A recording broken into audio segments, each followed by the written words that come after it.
today's training is for you. If you've ever had any of these thoughts, I'm sure you probably have. I think I have them a lot as well.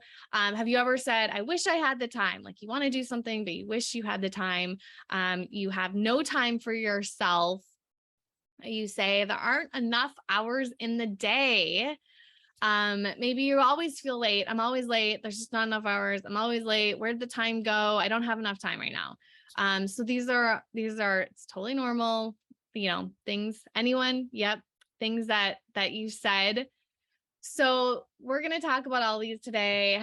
We're going to talk about how to consistently ensure you have the right time mindset so you can make more time in the day to focus on your dreams. We're going to talk about how to have your ideal weeks. You never have to stress about not having enough time again. So I remember specifically, I remember where I was sitting. This is a picture of Anna when she was super young back in the just started classy career girl days. I remember looking at my calendar and being so frustrated that I had no time for my dreams and goals. I had a full-time job. I was going to business school at night. I wore fancy, nice suits to work every day. I don't do that anymore. I wasn't making any progress on my dreams and goals. And I was at that moment that I said, this is it. Like, I am finally going to control my calendar. I'm finally going to control my life. And I started getting up before work to work on my dreams before going to work and working on someone else's dreams. And so that was the moment of like the take charge. I'm in charge of my calendar moment. And I think I still have that moment on a very ongoing basis now that I have a family. I still have to remind myself of this, like literally constantly on a monthly basis. I need to do it again right now because you get on track, you have a calendar, you have your ideal work week, and like someone gets sick or something happens and it just kind of someone's schedule changes and it's like, no, I'm in control of my calendar. Remember, I'm in control of my calendar, Anna. So just know that this is just constantly have to remind yourself of this. So we want to talk about the solution. So in this introduction, we're going to talk about how to make just mindset, kind of what we talked about in the Q&A call as well, how to have that right mindset so you can make more hours in the day to focus on your dreams. So the first thing that I talked about that I had to have that moment, sitting at my dining room table, realizing I'm in control. We have to control our calendar. You are in charge of your own life. You have to act like you're the boss of your time, not the other way around. So this is 100% mindset because we can't even like create your ideal week or like even go into any of these calendar tools if you don't actually believe that you're the boss of your time. So everyone write in the comments, I'm the boss of my time, or go in the class Facebook group and write, I'm the boss of my time. Because that's numero uno, you need to know.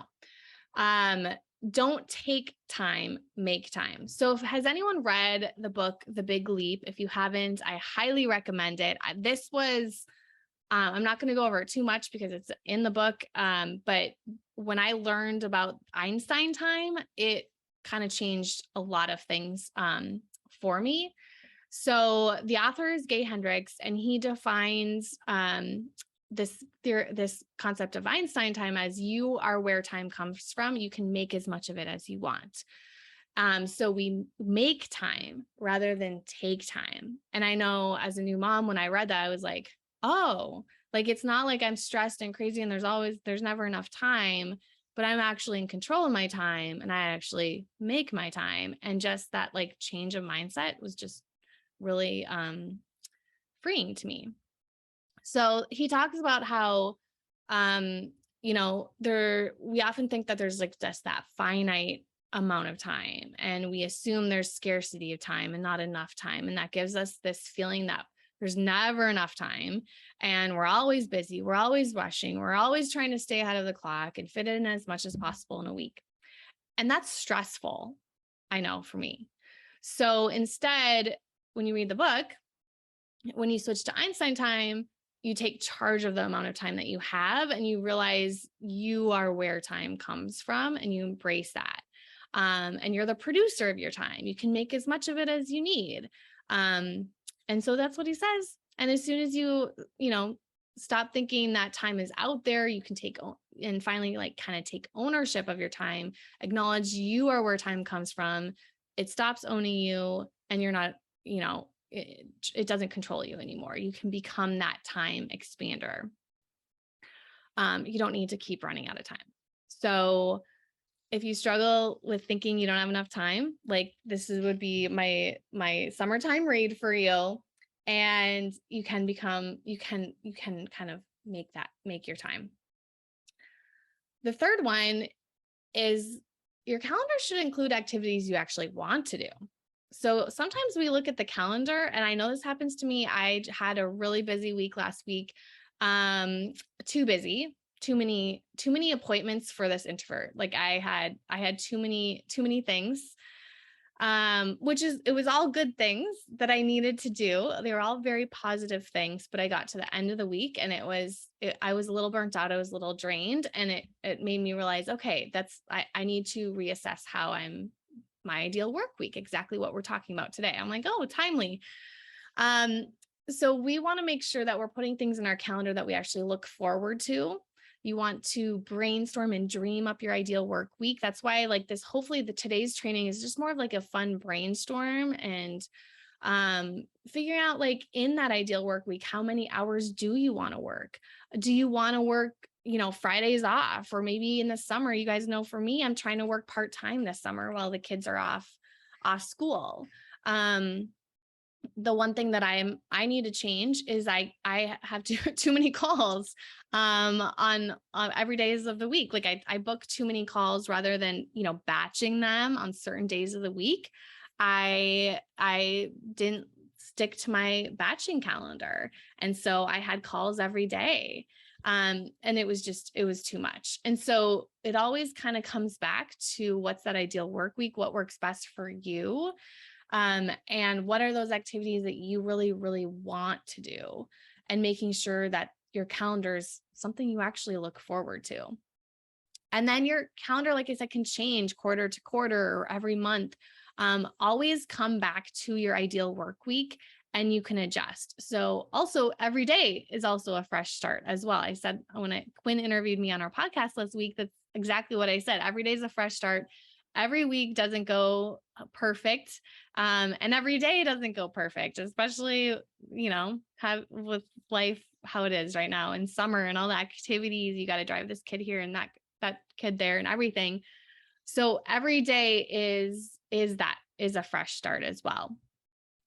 So the 4 things that make up kind of like our calendar management solution when it comes to just kind of overall mindset is that we take control of our calendar. You take control of your life. You don't take time, you make time. And your calendar should include activities you want to do. And your calendar can change quarter to quarter or even every month to month. So if it does change, it's okay. Let's dive into then creating your ideal work week. So now that we've conquered like the main mindset challenges that we know before we go into creating our ideal work week. And if you've been through CRP in the beginning, you already kind of know those beginning things, and a lot of this might be a repeat for you as well. But every time you go through any sort of change in your schedule, I always go back to phase 1 of CRP. So we always kind of need to redo this at least annually, if not quarterly. So how can you have your ideal week so you never have to stress about not having enough time again? So the first thing that you want to do, we learn about this in CRP phase 1, is batch. I talk about this in Love Your Career Formula as well. We want to set boundaries around the type of work that you do, so you work on similar items at the same time in your day. So a couple examples of that would be checking email only at certain times of the day, not having your email open all day, and checking your email at all times of the day. So that's not what we want. Same with social media. Social media is a time suck. So we don't want just your Instagram always open and you just scrolling at all times of the day. There's certain times in your day where you're going to check social media. I have a daily check-in routine. So as I'm like I said, our vacation starts tomorrow. Our big road trip to Minnesota starts tomorrow. But every day, because I have my daily check-in routine, there's things that I do in my daily check-in routine that should take me about 30 minutes. I'm going to test it out. I'm going to time myself, of course. My goal would be that, I just have 30 minutes of work each day, or and same with John too. He has his same check-in routine, where we just go down the list and there's things that we need to do, like answer email, check Slack, check our clients group, check Facebook, check our class Facebook group, check on you guys, make sure that the team has what they need, check our financial data, check our bank stuff, just like a list of like all the kind of things that we need to do, but that's batched. And so I usually do that every day, no matter what. But it's really easy to see how you can then do it if you're, traveling or something like that. And there's only this certain amount of time that you need to do it on a daily basis. So that's my daily check-in routine. And then client calls as well, batching those on a certain time of day or a certain day of the week so that you can do those over and over again. Cause then you're not like switching, so for me, if I have a coaching call, I'm not then right after doing a podcast interview, and then I'm not right after doing like a partnership call or a media interview or, something where my brain has to like keep switching from figuring out what I'm saying and what I'm doing, but I'm batching those all together. So it's the same thing over and over again. And it just makes things a lot easier. So figuring out what those tasks are that are similar that you can kind of batch together in your work week. And I'll give you guys some examples as we go of calendars. And then also categorizing your tasks into focus time, administrative time, and sacred time. So focus time would be those things that are going to really grow your career or business. And so focus time could be going through your class modules. Focus time could be doing the quarterly planning challenge that we're all going to do together starting July 6th, right? That we do every quarter. Focus time could be your monthly planning or your weekly planning. It could be working on a new product or your sales page or, working on your resume, hiring a VA, whatever it is that's going to help you reach that goal or dream. We also have administrative things that need to get done, but checking my email is not going to grow my business or checking my social media, checking my bank balances. These are things I need to do, but they're not actually at the end of the day going to lead me to my dream career, my dream life, my dream business, right? But we got to get them done. That's where batching comes into play. And then we have the sacred time. That is those things in your day that are really important to you. Brainstorm. We're going to talk about this one later, like brainstorm all those things that you really enjoy, you really love doing. I know Roseanne is here. I asked her this on a call last week. Those things that she really loves to do. I think did you say singing and piano, Roseanne? I can't remember. But that was one of the things we talked about is like, how can we add those things that just fill her with joy, and getting together with friends as well. For me, it's like, going to the park with the kids, just having fun, not being on a schedule, dinner with the family. That's kind of like, the sacred time for me.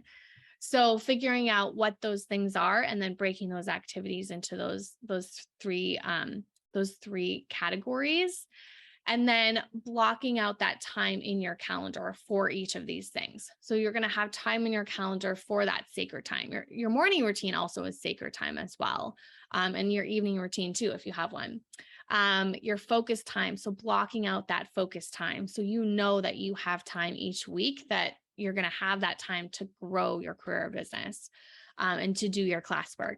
And then you block out time for that admin time as well. And you kind of set boundaries on that, right? Because your admin time isn't going to lead you to, we got to get it done, but that's where we want to set those boundaries, set those timers, set those limits on the admin time, because the admin time is what's going to kind of try and encroach on your sacred time and your focus time, right?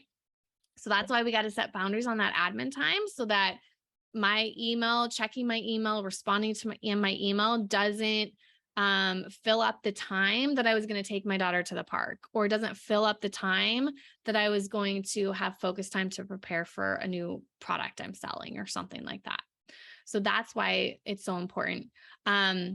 This was a batching calendar that I created. I keep it inside the membership because was actually the one, even though I use really bright colors as I'm looking at it right now. This was the one I used when I was working my day job. And so I batched. My sacred time is yellow.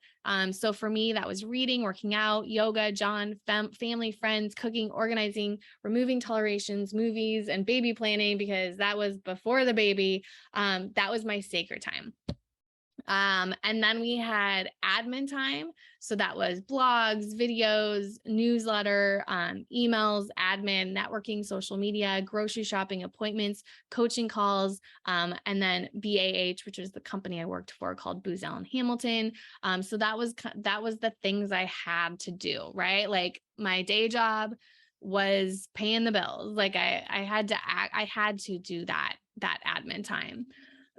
And then the focus time was developing leads, working on my product or service, marketing, sales pages, reconnecting with people, finding speaking engagements, annual planning, growing my email list. So this was my calendar back in like 2013.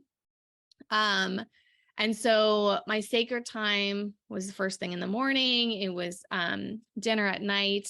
And then my admin time was Monday, Tuesday, Wednesday, right? So that's how I had appointment calls, I had coaching calls, I had my day job, I had to do the newsletter, social media, checking email.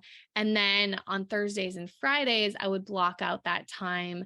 That would be like my focus time, where I would only work on stuff that was actually going to grow the business. But at what time did you sleep at night? Well, it says I stopped at 6. Okay. I used to get up at 5 a.m. before COVID and would hit the employee gym 3 to 4 times a week before work. That's awesome.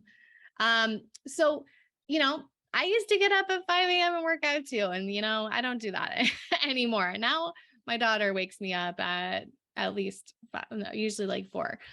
So, we have to, that was Joan.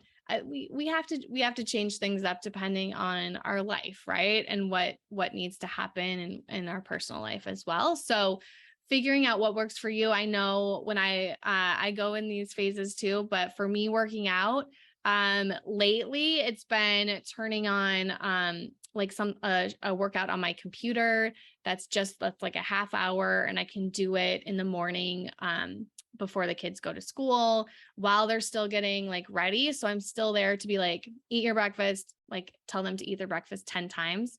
But I can work out while I'm like telling them to eat their breakfast 10 times, right? So figuring out what works for you, what works for your family. But I'm always experimenting too. I want to take pretty soon here, Etta will be old enough where I can go to the YMCA, and they have childcare there as well. So that's on my to-do list as well, because Sienna can go to that childcare too. So, you gotta figure out what works best for you based off your personal life too, to fit those important things in. So this is the weekly calendar template that we emailed you. Does anyone still need this? I can share the link in the chat as well. So this is the calendar. This is the template that you can use. Obviously you can use whatever template that you want to, but this is the one that we wanted to provide to you guys. So you can kind of split up kind of the batching that you're going to do for focus time, sacred time, and that administrative time. So I do have an example here. This one is like, if I had the whole day, and I know not all of you guys have entire days, but I wanted to show you if I was a coach. This is an example of like a coach. And if I was launching a business as a coach, this is kind of like how I would organize my work week. On Mondays and Tuesdays, I would have coaching calls and sales conversations. So I would book up my calendar. So just only 2 days a week, I'm having calls, I'm coaching customers, I'm selling new clients into my business Monday, Tuesday. On Wednesday, then that would be kind of like more of a relaxing day. I would have any like team meetings that I would have. I would just do more administrative things. I'd finally maybe respond to emails. If you guys know me, I'm not the best at responding to emails, but I am getting better now that I have a lot of like partnership emails and things that are in my inbox. That's part of my daily routine, is checking my email. So that's what Wednesdays would be: newsletters, going to the bank if I have to, just any sort of like administrative item. Thursdays, then I would do revenue producing activities where I'm like only working on growing my business.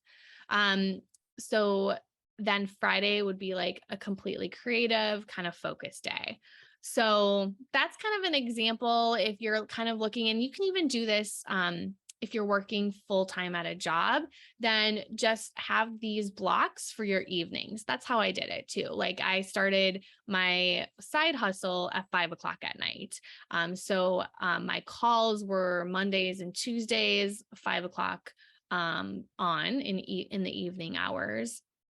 And then Wednesdays, same thing. The evening hours would be admin. Thursdays would be revenue producing, and morning hours too, right? Because I was waking up early and working on my business in the morning too, with Fridays off, and then some working on the weekends as well, if you're doing this as a side hustle. So that's an example. Yeah, Joan says very helpful. If you do this, the other thing I wanted to mention too is I wanted to give you an update on my working half-time hours as well. Because once you start to, you guys know, if you don't know already, I track every hour that I work in my business using Toggle. I've been doing this since March when I started. A year ago, I was working like 50-hour work weeks all last summer, and I was miserable. So by February, I was working, when I came back from maternity leave, I was working about 40-hour work weeks. But I had a goal for the summer to get down to 25-hour work weeks. So I tracked everything in my business and just really worked hard to do this batching, to do the blocking of the calendar, I am creating my ideal work week, right? So practicing kind of all of those things that we just talked about, making sure there's only the things that I really want to do on the calendar. And then the things I have to do, like checking the email, right? It's on the calendar, but it's batched into that daily planning time. The other thing I do is I hold a weekly review session where I review the prior week, create priorities for the next week, and review my upcoming weekly calendar too, and I'm also like blocking out time in my calendar. And that allows you to kind of like get ahead of your work week, to kind of take control of what's going to happen in your work week the next week. And because we all just kind of want to feel like we're in control of the week, right? Like we don't want to feel like we're in control. We are in control of the week. So you kind of know what's coming, and you've blocked out the time that you need for what's important for you. So we do have the weekly planning template as well, that you all can use. Let me share some documents here just to make sure that that everyone here has all these templates. So the first one I'm going to share that you can make a copy of is the weekly plan template, because I want you guys all to do this while we're here today. So this is the weekly calendar template. And then inside of our 90-day planner, which I think most of you have, if you don't, I'll share this too.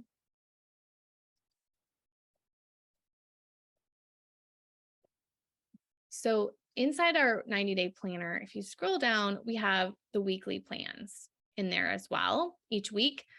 So that's the weekly planning template that you can use in there too. And then the other thing that we have, because I'm going to be getting to this too, is the morning schedule. And this is from another masterclass that we did, the recording's still up, Master Your Morning, where we had the morning routine template as well. So I'll share all those with you because I'm going to be going over um, the morning routine, because that's the fifth factor to an ideal week too, is like creating your ideal morning routine. And we talked in depth about this in my Master Your Morning, Change Your Day masterclass. You can watch that if you want to revamp your morning routine. In that, we created this template where we created our morning routine. And then we also I talked about like, how can you get your priorities done in the morning? We all talked about the Miracle Morning book, how much we loved it. And we talked about kind of creating that schedule for your mornings when you wake up, like what you do. So you kind of know when you wake up, then you have a list of things that you need to do. It's really funny as I look at this one that I made in March 21st. That was really nice because that was when Etta was sleeping through the night. She doesn't do that anymore. So this is not my morning routine, but this goes to show your morning routine has to change depending on your life circumstances, and that's totally fine. But it's so important just to continue to reevaluate this as you go, as your life changes. So the 5 factors to an ideal week: batching, categorizing your tasks into focus time, administrative time, and sacred time, blocking out your time in your calendar then for those three different areas: focus, administrative, sacred, holding a weekly review session. I usually try and do that on Sundays. Sometimes it's Mondays if I don't have time on the Sunday. And then creating your ideal morning routine. So you're doing you're taking care of yourself first in the morning, ideally before you get woken up by your kids. That is the goal. That is my goal.